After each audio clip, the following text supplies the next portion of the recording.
வணக்கம். இந்த பதிவில் செவ்வாய்க்கிழமை அன்று வராகி அன்னை வழிபாடு எப்படி எளிமையான முறையில் செய்யலாம், கடன் பிரச்சனை தீர்வதற்காக ஒரு அற்புதமான பரிகாரம். இந்த பரிகாரம் செய்து பாருங்கள். கடன் பிரச்சனை உங்களுக்கு கொஞ்சம் கொஞ்சமாக குறையும். இந்த பரிகாரம் எப்போது செய்ய வேண்டும் அப்படின்னா, செவ்வாய்க்கிழமை இரவு 8 மணிலேருந்து 9 மணிக்குள்ளே செவ்வாய் ஹோரையில் தான் நீங்கள் செய்ய வேண்டும். அந்த நேரத்தில் இந்த பரிகாரம் செய்யும்போது உங்களுக்கு நல்ல ஒரு பலனை கொடுக்கும். செவ்வாய்க்கிழமை அன்று மாலை 6 மணிலிருந்து இரவு 9 மணிக்குள்ளே நீங்கள் வராகி அன்னையை வழிபாடு செய்து கொள்ளலாம். செவ்வாய்க்கிழமை வராகி அன்னை வழிபாடு செய்ய மிக சிறப்பான நாள். இந்த நாளன்று எதற்காகலாம் வராகி அன்னை நம்ம வழிபாடு செய்யணும் அப்படின்னா, சொந்த வீடு அமைவதற்காகவும், இடம் பிரச்சனை தீர்வதற்காகவும், வாக்கு இந்த மாதிரி பிரச்சனைகள் இருக்குது, கோர்ட் கேஸ் இந்த மாதிரி இருக்குது அப்படின்னா நீங்கள் அதற்காக வழிபாடு செய்யலாம். கடன் பிரச்சனை அதிகமாக இருக்குது, கடன் பிரச்சனை அந்த தொல்லைகள் நீங்க மாட்டேங்குது, எவ்வளோ தான் ட்ரை பண்ணாலும் அது சரியாக மாட்டேங்குது, அப்படி இருப்பவர்களும் இந்த நாளன்று செவ்வாய்க்கிழமை வராகி அன்னை வழிபாடு செய்யும்போது கடன் பிரச்சனை குறையும். ரொம்ப எளிமையான வழிபாடு தான்.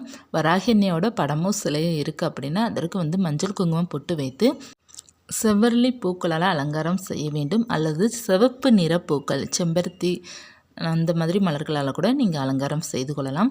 செய்துட்டு நெய் தீபமோ அல்லது நல்லெண்ணெய் தீபமோ நீங்கள் ஏற்றி வைத்து, தேன் நீங்கள் சுவாமிக்கு நெய்வேத்தியமாக வைக்கலாம், அல்லது பால் வைக்கலாம், அல்லது கல்கண்டு கூட நீங்கள் வைக்கலாம்.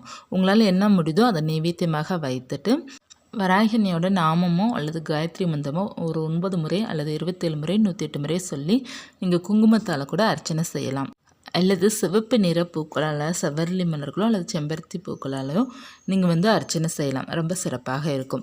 அர்ச்சனை செய்து இந்த செவ்வாய்க்கிழமை என்று வராகி அன்னைக்கு ஒரு எலுமிச்சைப்பழம் வைத்து வழிபாடு செய்ய வேண்டும். ரொம்ப சிறப்பாக அமையும். ஒரு எலுமிச்சைப்பழம், நன்றாக ஒரு எலுமிச்சைப்பழத்தை ஒன்று வாங்கி நீங்கள் மஞ்சள் குங்குமம் போட்டு வைத்து சுவாமியோட பதத்துக்கிட்ட நீங்கள் வச்சிடணும். அல்லது விளக்கு மட்டும் வைத்து தான் நீங்கள் வழிபாடு செய்கிறீங்க அப்படின்னா விளக்குக்கிட்ட வச்சிடுங்க. இந்த மாதிரி வழிபாடு செய்து பாருங்கள், ரொம்ப சிறப்பாக இருக்கும். அந்த எலுமிச்சை பழம் காய்ந்த பிறகு நீங்கள் ஓடும் தண்ணீர்லையோ அல்லது கால்படாத இடத்துலையோ அல்லது மரத்துக்கடியிலையோ நீங்கள் போற்றலாம். கடன் பிரச்சனை அதிகமாக இருக்குது அப்படி இருப்பவர்கள் இந்த வழிபாடு செய்துட்டு ஒரு சிவப்பு நிற துணி எடுத்துக்கோங்க. எடுத்துகிட்டு நீங்கள் என்ன செய்ய வேண்டும் அப்படின்னா, அதில் 4 பக்கமும் மஞ்சள் குங்குமம் போட்டு வைத்து வராகி அன்னை மனசார பிரார்த்தனை பண்ணிவிட்டு ஒரு கைப்பிடி அளவு கல்லுப்பு அதில் போட்டு அதில் ₹1 நாணயம் 9 நாணயம் வச்சுடுங்க. அதற்கப்புறம் ஒரு நல்ல ஒரு எலுமிச்சை பழம் எடுத்துக்கோங்க. அதில் மஞ்சள் குங்குமம் போட்டு வைத்து அதையும் சேர்த்து கல்லுப்பு, ₹1 நாணயம், 9 நாணயம், ஒரு எலுமிச்சை பழம், இந்த 3ஐயும் சேர்ந்து கட்டி நீங்கள் வராகி அன்னை பார்த்துக்கிட்ட வச்சுருங்க. இப்போ வராகி அன்னையோட படம் இல்லை அப்படின்னா, உங்களுக்கு விளக்கு ஏற்றி வைத்து வழிபாடு செய்கிறீங்க அப்படின்னா விளக்கு பக்கத்தில் வச்சுருங்க. அதற்கப்புறம் 3ஆவது நாள் அல்லது 5ஆவது நாள் அல்லது 7ஆவது நாள் 9ஆவது நாள் இந்த மாதிரி எண்ணிக்கையில் நீங்கள் அதை எடுத்து கல்லுப்பை கரைச்சி விட்டுருங்க. ₹1 நாணயத்தை நீங்கள் ஏதாவது பரிகாரம் பயன்படுத்தலாம். அப்படி இல்லைன்னா நம்ம கோயிலுக்கு போகிறப்ப சுவாமி உண்டியில் நம்ம வச்சிடலாம், போட்டுடலாம். அல்லது நீங்கள் அந்த ₹1 நாணயம் பூஜ்ய பொருள் ஏதாவது கூட வாங்கி கொள்ளலாம். அதற்கப்புறம் நீங்கள் அந்த எலுமிச்சை பழத்தை ஓடும் தண்ணீரில் விடுவது ரொம்ப சிறப்பாக இருக்கும். அல்லது நமக்கு ஓடும் தண்ணீர் பக்கத்தில் இல்லை அப்படின்னா நீங்கள் கால்படாத இடத்துல நம்ம வீட்டுக்கிட்ட பெரிய மரம் இருக்குது அப்படின்னா மரத்துக்கடியில் போட்டுருங்க. அப்படின்னா நம்ம வீட்டிலே செடி இந்த மாதிரி வச்சுருக்கீங்க அப்படின்னா மண்ணுக்கடியில் போட்டுருங்க.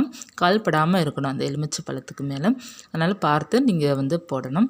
இந்த மாதிரி நீங்கள் செய்தாலே போதும். உங்களுடைய எவ்வளோ கடன் இருந்தாலும் அது சீக்கிரமாக தெரிந்துவிடும். வாரம் செவ்வாய்க்கிழமை செய்து பாருங்கள். 9 செவ்வாய்க்கிழமை செய்து பாருங்கள். 9 செவ்வாய்க்கிழமைக்குள்ளே இந்த கடன் பிரச்சனை அனைத்துமே தீரும். நம்பிக்கையுடன் செய்து பாருங்கள். செய்ய வேண்டிய நேரம் நீங்கள் காலை செய்கிறீங்க அப்படின்னா காலை 6 to 7 செவ்வாய் ஹோரையில் தான் செய்யணும்.